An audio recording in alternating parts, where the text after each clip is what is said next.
राधे। हरे कृष्णा। कैसे हो आप सभी लोग? आशा करती हूँ आप सभी परम मंगल में हो गए, स्वस्थ हो गए, अच्छे हो गए। एक कहावत है ना, जब वो लीला रचता है ना, तो ऐसी लीला रचता है कि पता नहीं चलता कि कहाँ का जोड़ कहाँ से आ जाए। मैं इस टाइम पे हूँ श्रीधाम वृंदावन में। आज से करीब करीब 7 से 8 साल पहले 2017 में मैं श्रीधाम वृंदावन आई। जब मैं श्रीधाम वृंदावन आई और वृंदावन में आकर 3 महीने हुए थे मैं भागवत सीखने के लिए, कुछ भी उन्होंने कुछ ऐसी ही लीला रची थी कि मैंने अपनी नौकरी वगैरह छोड़कर मैं वृंदावन आ गई। वृंदावन आने के बाद मैंने यहाँ से भागवत वगैरह का अध्ययन किया और जब मैं भागवत सीख रही थी उसी कारण एवरीडे बिहारी जी के मंदिर में जाती थी और उनसे यही मांगती थी कि मेरे को वृंदावन में वास दिला दो, मेरे को वृंदावन में वास दिला दो, क्योंकि उनकी कृपा के बिना वृंदावन में वास संभव नहीं है। जब तक उनसे नहीं मांगोगे ना, लोग कहते दीदी वृंदावन में घर दिला दो। मेरी क्या औकात है घर दिलाने की? मेरी कोई भी औकात नहीं है। मैं यहाँ पे आई, पहले मैं यहाँ पे दिल्ली से घूमी किराए के घर के लिए। एक दिन घूमी पूरा, होटल में रही, दूसरे दिन घूमी, फिर होटल में रही, तीसरे दिन घूमी, होटल में रही, दिल्ली चली गई, नहीं मिला कमरा। दोबारा आई, फिर एक आश्रम में रही, फिर घूमी। यहाँ पे यहाँ पे मुझे कथा सीखनी थी ना, उसके आसपास के क्षेत्र में दोबारा से मैं घूमी, ठीक है ना। और वहां पे मुझे फिर एक कमरा मिल गया, वहीं पे रह रही थी और भागवत की कथा इत्यादि का श्रवण कर रही थी। कथा सीखने में थोड़ी सी समस्या आ रही थी, तो वहां के गुरुजी ने मुझे एक बात बोली थी कि बाके बिहारी यहाँ के राजा हैं, आप बिहारी जी से बोलो कि आपको उनके बिना यहाँ का पत्ता भी नहीं हिलता।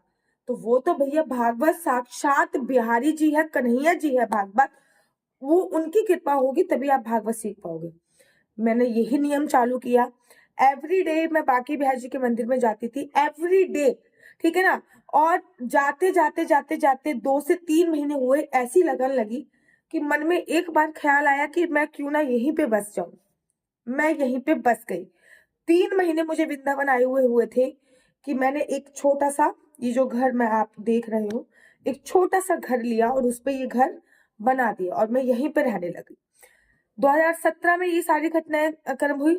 2020 में मेरी शादी हुई। 3 साल तक मैं लगातार यहीं पे रही। 2020 में मेरी शादी हुई, उसके बाद मैं गाजियाबाद शिफ्ट हो गई, लेकिन आना जाना खत्म नहीं हुआ।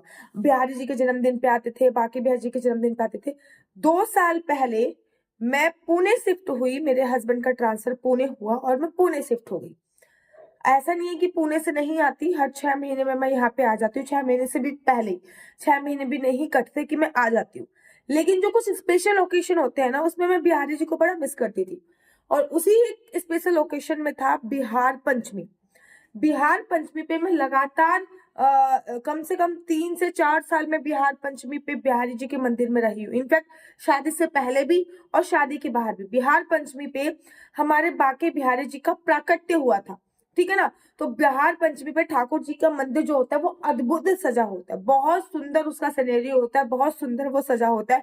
ना केवल शादी से पहले मैं बिहार पंचमी पे बाके बिहारी जी का दर्शन करा, अपितु शादी के बाद भी 2 साल लगातार मैंने बाके बिहारी जी के बिहार पंचमी पे दर्शन किया। गाजियाबाद से वृंदावन बहुत दूर नहीं था, मैं फटाफट से आ जाती थी। अब जब पुणे पहुंच गई तो ऐसा नहीं है कि मैं बिहार पंचमी पे कुछ नहीं करती थी, मैं करती थी। मेरा तन पुणे में होता था लेकिन मेरा मन वृंदावन में होता था। अपितु मेरा जो मन है ना वो वृंदावन धाम में रहता था। मैं अपने जो लड्डू गोपाल हैं उनको बाके बिहारी जी के स्वरूप में तैयार करती थी, उनका बहुत अद्भुत बहुत सुंदर श्रृंगार करती थी, लेकिन फिर भी जो मेरा मन था वो कहीं ना कहीं श्रीधाम वृंदावन में ही अटका रहता था। बार बार मुझे वही दृश्य याद आता था कि कैसे बाके बिहारी जी कितने सुंदर आज सजे होंगे, उनका मंदिर कितना सुंदर सजा होता है, उनके ना जो चौखट है ना, चौखट के ऊपर जो दहलीज है, दहलीज के ऊपर वाले जो होता है वहां पे हैप्पी बर्थडे लिखा होता है। पूरा का पूरा मंदिर प्रांगण जो होता है वो विभिन्न विभिन्न प्रकार के डेकोरेशन से तैयार किया होता है। बिहारी जी को 56 प्रकार के भोग इत्यादि लगते हैं और मंदिर में उस दिन अद्भुत आनंद आता है। देखो वैसे तो मंदिर प्रांगण में आप कभी भी चले जाओ आपको अद्भुत आनंद की ही प्राप्ति होगी, लेकिन बाके बिहारी जी के मंदिर में बिहारी जी के बात ही अलग है। श्री हरिदास जी सुबह सुबह पालकी पे सवार होकर निधि वन से आते हैं बाके बिहारी जी से मिलने और बाके बिहारी जी को जन्मदिन की बहुत बहुत सारी बधाइयां देते हैं। तो ये सब सोच के ना मेरा मन ना बड़ा दुखी सा होता था, माना कि मैं अपने लड्डू गोपाल की बहुत अच्छी तरीके से सेवा अर्चना वंदना करती थी, उस दिन उनको विभिन्न प्रकार के भोग इत्यादि बनाती थी, जो बांके बिहारी जी को बहुत पसंद है, जैसे कि पटाखे मेरे बांके बिहारी जी को बहुत पसंद है, ठीक है ना, खट्टा मीठा पानी उसका होना चाहिए, वो बांके बिहारी जी को, चंद्रकला मेरे बांके बिहारी जी को बहुत पसंद है। तो ऐसे डिफरेंट तत्पश्चात क्या होता था, लेकिन इस बार केवल 2 साल हुए थे मैं बांके बिहारी जी के, जब से मैं पुणे में पहुंची थी, मैं बांके बिहारी जी के दर्शन तो कर रही थी आकर समय समय पर, लेकिन मैं बांके बिहारी जी के जन्मदिन पर नहीं पहुंच पा रही थी। लेकिन इस साल ऐसा सिनेरियो हुआ, ऐसा मुझे नहीं पता था कि बांके बिहारी जी का जन्मदिन है, लेकिन बांके बिहारी जी ने इतनी अद्भुत लीला रची, इतनी अद्भुत लीला रची कि आप देख रहे होगे मैं अपने वृंदावन वाले घर पे हूँ। हुआ क्या, हम लोगों ने कहीं बाहर जाने का प्लान बना रहे थे, तो मेरे हस्बैंड इंडिया के बाहर जाने का प्लान बनाए थे, मैंने कहा मुझे इंडिया में ही जाना है, बहुत ज्यादा हम दोनों में आर्गुमेंट्स हुई, फाइनली लड़की हमेशा विजयी बनती है और मैं जीती, और हम लोगों ने प्लान किया कि हम लोग गुजरात जाएंगे, पहले द्वारकाधीश जाएंगे, उसके बाद नागेश्वर ज्योतिर्लिंग जाएंगे, उसके बाद सोमनाथ जाएंगे, उसके बाद बिजनौर गंगा जी पे जाएंगे, गढ़गंगा, हाँ, और उसके बाद में अपने श्रीधाम वृंदावन वाले घर पे आके कम से कम 10 से 15 दिन रहने वाली हूँ। मुझे पंचांग नहीं देखा था, तो मुझे ये नहीं पता था इस 10 से 15 दिन के बीच में बांके बिहारी जी का जन्मदिन भी आ जाएगा, लेकिन वो सब कुछ प्लानिंग इस तरीके से बन रही थी कि बिहारी जी चाह रहे थे कि मैं उनके जन्मदिन वाले दिन श्रीधाम वृंदावन में आऊं।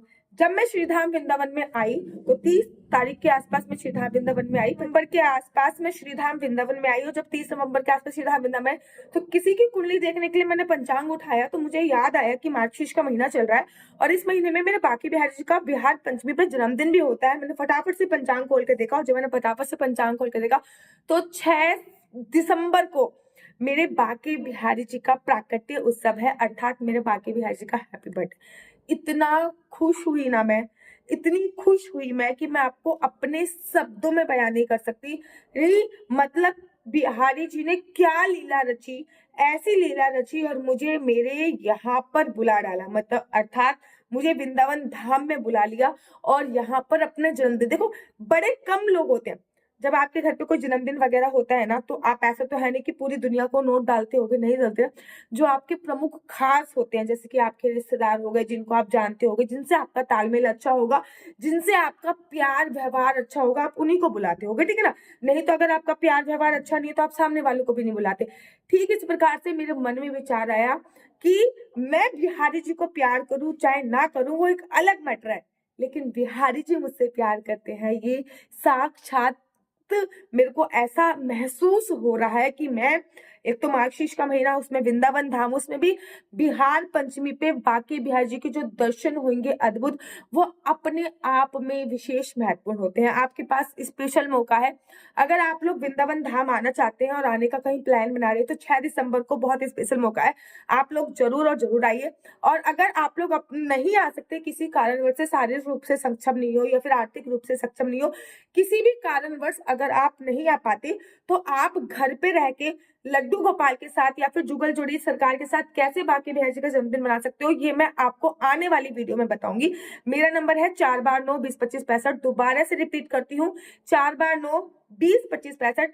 आपका बच्चा जॉब करेगा या बिजनेस करेगा, बिजनेस करेगा तो किस फील्ड में बिजनेस करेगा, जॉब करेगा तो किस फील्ड में जॉब करेगा, आपका लकी नंबर, लकी कलर, आपकी कुंडली में संतान प्राप्ति का योग कब बन रहा है, विवाह का शुभ योग कब बन रहा है, ये सभी जानकारी मैं आपको कुंडली के माध्यम से प्रोवाइड कराती हूँ।